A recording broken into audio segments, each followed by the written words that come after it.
จริงหันพ้นโสดบ่มีผู้บ่าวเจ้ามีผู้บ่าวแต่โดนก็เลิกกันแล้วบ่เป็นได้ผู้บ่าวที่ว่าติดต่อตอนนั้นว่านี่ว่าผู้จีบผู้บ่าวไทยจงเงินจงทองมาให้ใช้แม่นหรือบ่เป็นได้จังหยาถ้าลงซุยก็มีเด้ว้าวเราโอ้เมียทางโซยพ่อใหญ่โหจังได๋เจ้าบ่ฮู้หมานว่าก็รีบ่เจ้าหันมักเขาแล้วบ่ไปเอาเขาบ่แต่ปากเอาบ่มักข่อยเหรอข่อยจะบ่เอาคันมักข่อยก็เอาแล้วถ้าเขามักข่อยก็บ่ให้แต่งซั่นนะเขาบ่มักแต่ข่อยสิเอาเขาโลว้าวเจ้าหันโวโพดโวโพดโวพะโลบาดพะโลเมืองมันแม่นบ่ได้โพดโผพะโลบาดพะโลเมืองก็ว่าเลือเชื่อเนาะลูกพ่อคนพ่อบ้านพ่อเมืองปัดสิเอาสิบ่แต่งมันสิเป็นไปได้บ่โตบ่ได้เพราะว่าพี่เลยสิมีเอาคันมีแต่ง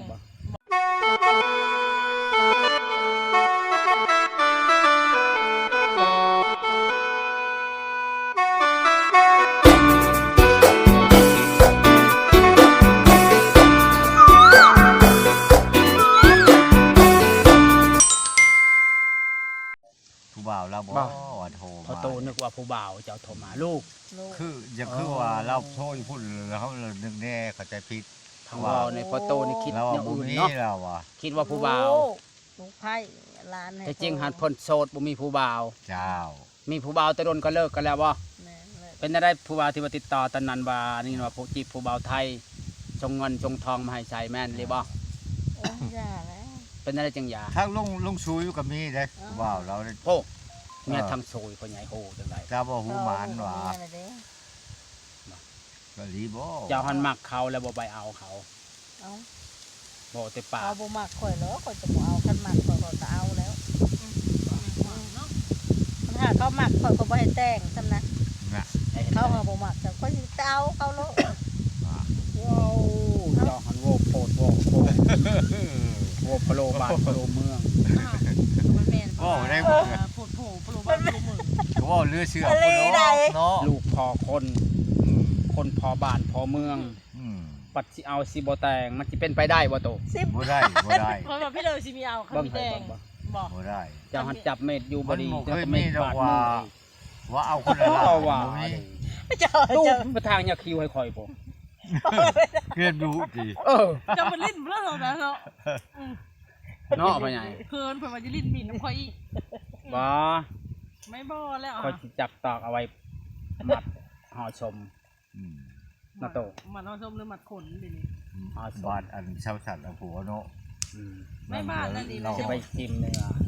ยังกินเนื้อบ่อ่อนๆนี่นะเอาสิน้ำเรามาตักแดดมันก็แข็งแหละ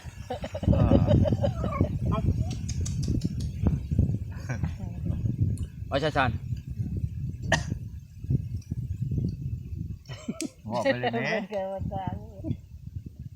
แล้วรู้ไก่ชิมานแล้วบ่เจ้านะยังบ่มียังว่าเขาตกหลงเพิ่นมาเพิ่นมีมือขันมานแล้วก็ส่งข่าวมาในเด้อเฮาก็จะไปดอกกับตูมีคันว่าเนาะตูมีเฮาก็จะไปอยู่ดอกก็บ่กล้าไปเลยเนาะส่งซองมาทางนี้นะเด้อคือบ่ตูมีก็ช่างเว้าพี่น้องเอ้ยจีบสาวจีบไปจีบมาเพิ่นไปเว้าให้ผู้อื่นบัดนี้แบบนี้แหละจังบ่ได้เมียจักเทื่อเจ้าหาคนหลายใจเปลี่ยนแปลงใหม่ก็ได้นะวะคนนั้นหลายใจช่องจิตช่องใจกินแล้วผู้บ่าวโทรมาดุได้พ่อใหญ่ขอบใจหลายบ่เนาะผู้บ่าวโทรมาแล้วพี่น้องเอ้ยมิดซะก่อนเจ้าน่ะบ่พ่อใหญ่เป็นได้สาวสันถึกสเปคอยู่บ่ว่าถึกสเปคอยู่แล้วบ่งามบ่ผู้สาวงามอยู่ผู้สาวเมื่อปะเลยติผู้สาวเมื่อปะเลยเพิ่นพาวเมื่อก็บ่ม่วนไปเลยซึ่งใจลานเพิ่นอยากให้เพิ่นลานเพิ่นบ่อยู่เนาะเจ้าแม่นเพิ่นพาวเมื่อแม่นคุยกับผู้ใหญ่ก็ยังบ่ทันจบเจ้ามือใหม่นัดใหม่เนาะผู้ใหญ่เจ้าแม่นแหละมือใหม่นัดใหม่เป็นได้กินแกงขี้เหล็กผู้ชาวแกงให้กินแซ่บบ่แซ่บซีมือใช้ได้ใช้ได้และซีมือซำนี้นะบ่จางบ่เค็มบ่จางบ่เค็มพอดีโลดถือว่าเป็นแม่เฮือนได้บ่เป็นแม่ครัวได้ได้ซำนี้นะบ่สาวสันแกงกับบ่าวนอมแกงอันใดแซ่บกว่าอยากอยู่กันได้ปานกันบ่ปานกัน ถือว่ารสชาติมันจะคือกันบ่พ่อใหญ่ อยากคือกัน บ่เค็มบ่จาง บ่พอ พอดีแซ่บบ่เผ็ด บ่เผ็ดนัว บ่เผ็ดอีกติ บ่บ่เผ็ด น่ะพังเว้าในชาวซานนี่ พอ ก็ ดี เฮ็ดกินแซ่บคือกันเนาะ แซ่บ โอ้สุดยอดเลยเนาะว่าพ่อใหญ่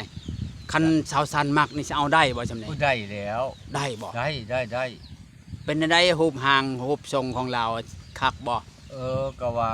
งดงามที่สุดแหละ ข้าวอวบ ข้าวขวบ ข้าวอวบนั่นเหมาะกับยามหนาวเลยเนาะ ขาดกันหยังแล้ว นอนหนาวนี่ก็คือว่าผ้าห่มนี่บ่ต้องใส่หลายโตแล้วมั้ง บ่แล้วตัวเดียวก็พอแล้ว นอนติดกันก็คักเลยเนาะ แต่นั่งใกล้ๆแล้วก็ยังมีแห้งแล้ว โอ้เป็นได้นางไก่ผู้สาวบ่ อืม อุ่นบ่ โอ้ยอุ่นห่ม โอ้ยเพิ่นเมื่อปะเลยบ่กินฮอดบ่บัดนี้ ก็คิดอยู่หั่นแหละ เห็นได้เพิ่นมีเวียกเนาะ เพิ่นมีเวียกแล้วเขาก็ปลดปล่อยไปซะก่อน อ๋อเขานึกว่าพ่อโตบ่มักคนแบบนี้บัดยันมามักคนแบบจ่อย เจ้า ๆมักคนจ่อยๆแล้วมักคนแบบนี้ เจ้ามักคนแบบนี้แหละ พระเจ้าถึงมีนะตลกดีเนาะเจ้ามักคน หน้าตาเล่าก็ตุ้ยพี่มีพญา ขาวบ่ ขาว อ๋อเป็นตารูปอยู่บ่ งาม เป็นตารูปอยู่บ่ เนื้อก็งามน้ำก็คลอง บ่ เท่าสันนะ เฮ็ดกินก็แซ่บ แซ่บ เวียกงานก็ดุ เจ้า ฟังเว้านี่ฟังเว้านะพ่อโตนี่เห็นผู้สาวในใส่งามหมด งามคะแนนว่างามแล้วก็ว่างามแล้วนะ เห็นชาวบ้านน้อยก็งาม งามบ่ได้ตัว ชาวบ้านโนนก็งาม งาม เอาแล้วสรุปแล้ว3ผู้สาว4คนเนี่ยไผงาม อะไร แล้วชาวบ้านน้อยนี่2คนชาวบ้านโนนนี่คนหนึงและชาวบ้านสีบุญเฮืองคนหนึง4คนเนี่ยไผงามกว่า อยากว่าค่าเสมอได้ ฮะ อยาก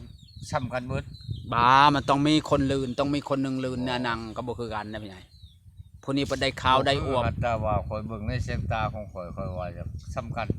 สำคัญบ่ ซ้ำกัน สำคัญแบบใดคือบ่ บ่ เบิ่ง ได้ อยู่ ว่าผู้หนึงขึ้นบ่ได้ว่าผู้หนึงลง บ่ ซ้ำกัน เขาว่าบ่เสมอแล้วเดี๋ยวเขาเครียดแล้วผิดบ่ คันว่าเขามักข่อยเอาได้เบิดคู่ ทุกคน 2-3 คนน่ะ อ๋อเอาได้หมด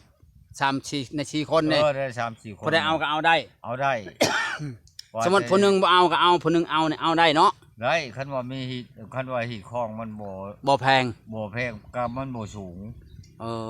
เขาว่าประมาณประมาณพ่อใหญ่สิแต่งได้ซำใดคันเขาเอาฮะ วางหาก ะว่าซ้ำ เนี่ยก็ยังใครอยู่มัน 5-6 ล้าน เฮาคนเฒ่าแล้ว อ๋อแต่งได้แต่5-6 ล้านงัวเป็นงัวตายเนี่ยได้ว่างัวตามเหตุเขาเนี่ยได้ว่า จัง งัว หวะ ของเหตุเขากินงัวอยู่ได้เงินก็ดดงัวเลยเด้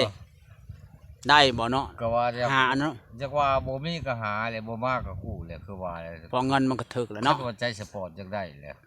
อ๋อ คือแล้วเว้าแล้วก็เอาซื่อๆมันก็สิได้บ่ซะแต่ครบจะเขียนเขาก็ยังขาย ขนาดคนพ่อแม่เขาเจ้าเลี้ยง น้อย เบิดเข้าไทยเหล้า ๆเอาสมมติว่าผู้ชายอยากได้10 ล้าน หืม 10 ล้านเนี่ย 10 ล้าน โดยเขาเดิบ10 ล้านเนี่ย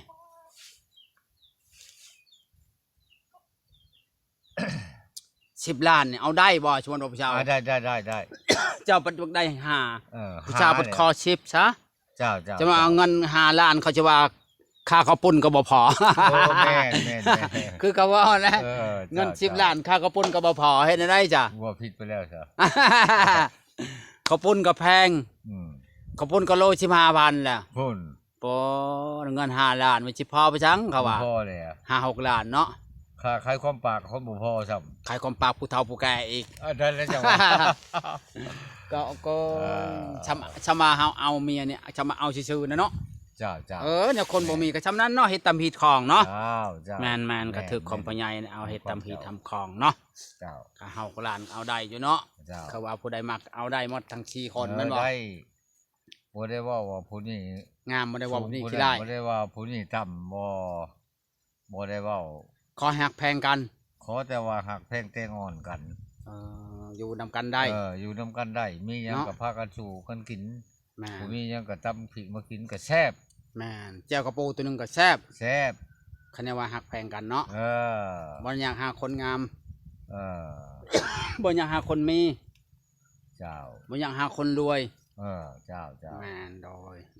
แต่ว่าเฮามันบ่เป็นคนรวยเฮาก็บ่กล้าอีกบ่กล้าเอาบ่กล้าเว้าอีก โดย อาย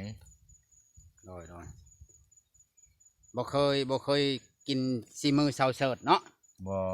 กินแต่ซีมือเซาซัน แกง จ้า ขี้เหล็ก แซ่บโอ้ครับสุดยอดเลยพัง สิ เว้า มือ นะ สิมือเฉิดๆก็แซ่บอยู่เราก็ปิ้งหมูให้อันนางหมูสุกินเด้ซื่อหนึงแหละ อันนั้นปิ้งบ่ได้แกงนั่นติ แซ่บอยู่แต่ก็ได้ ครับบ่ บ่ได้เว้าว่าทิ่มพุ่นที่พี่ดอก หักเซาเสิร์ตหันยิ้มบ่ เออ ได้ห้อยยิ้มบ่พ่อใหญ่ คักแต่เล่ายิ้ม เซาเสิร์ตคักแต่ละยิ้ม ยิ้มจะบ่ขาด มักแต่ห้อยยิ้ม ห้อยยิ้มของเรา เราคนส่งสิใจดีใจกว้าง ก็ จริง ว่าสิมักนะ จักแล้วพ่อใหญ่ยันคนยิ้มสิตัวแขกก็บ่จัก จักเลยเด้อใช่ก็ได้ คนยิ้มตัวแขกไปมาอยู่นำกันบรรณาเข่งปันกองเพลนหั่นน่ะ คักปานเนี่ย นาเข่งปันนากองเพลนน่ะเนาะ ว้ไปเลยจังว่าเพื่อเนื้อตกใต้นี่แหละบ่เว้าว่าให้ผู้นี้ผู้นั้นแบบ เนาะ นี้แบบนั้น โดย อ่า ครับเนาะ เขาเจ้าได้ยินเขาเจ้าก็ว่าเฮานี่ประทายเขาเจ้านี่นั่นมันก็บ่ เฮาก็เว้านะกะว่าหั่นนะ เว้นว่าหักผู้นี้ชัก ว่าบางคนก็หัวว่าโมเขาว่าวานข้างนอกข้างในเป็นมักเรือก็มีได้ หักผู้นี้ช่างผู้นั้นมันบ่ถูกต้อง ลองเบิ่งเนาะ มันบ่ ก็ได้มันดี ถู บ่ดี ต้อง ก็ต้องมาอยู่นำกันก่อนเนาะ เจ้า โดย